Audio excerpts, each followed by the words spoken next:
ലോകം മുഴുവൻ ഈ ദിവസങ്ങളിൽ ചർച്ച ചെയ്യുന്നത് ഇസ്രയേൽ ഇറാൻ സംഘർഷങ്ങളുടെ വാർത്തയാണ്. ഈ രണ്ട് രാജ്യങ്ങൾ തമ്മിലുള്ള പോര് നമ്മുടെ നാട്ടിലും അനുദിനം ചർച്ച ചെയ്യപ്പെടുന്നു, വാഗ്വാദങ്ങളിലേക്ക് നയിക്കുന്നു. എന്നാൽ ഇറാനും ഇസ്രയേലും തമ്മിൽ കടിച്ചുകീറുന്ന സാഹചര്യത്തിലും ഇരു രാജ്യങ്ങളിലെയും കത്തോലിക്കാ സഭാ നേതൃത്വം സംഘർഷം അവസാനിക്കുവാൻ അതിയായി ആഗ്രഹിക്കുന്നു. രാജ്യങ്ങൾക്കിടയിലുള്ള പ്രശ്നങ്ങൾ അവസാനിച്ച് സമാധാനം കൈവരുന്നതിന് അവർ ഏകമനസ്സോടെ പ്രാർത്ഥിക്കുന്നു.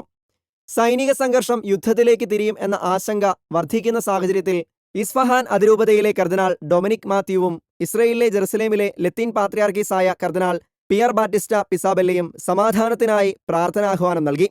ഏഷ്യാന്യൂസിന് നൽകിയ അഭിമുഖത്തിൽ കർദിനാൾ ഡൊമിനിക് മാത്യു പറഞ്ഞതിങ്ങനെയാണ്: മേശയ്ക്ക് ചുറ്റും സംഭാഷണം നടത്തുന്നതിന് പകരം പ്രതിരോധ ആക്രമണങ്ങൾ നടത്തുന്നത് ഏറെ ഖേദത്തോടെയാണ് ഞങ്ങൾ നോക്കിക്കാണുന്നത്. സമവായത്തെ അടിസ്ഥാനമാക്കിയുള്ള സംഭാഷണത്തിലൂടെ സമാധാനം നിലനിൽക്കണമെന്ന് ഞങ്ങൾ പ്രാർത്ഥിക്കുന്നു.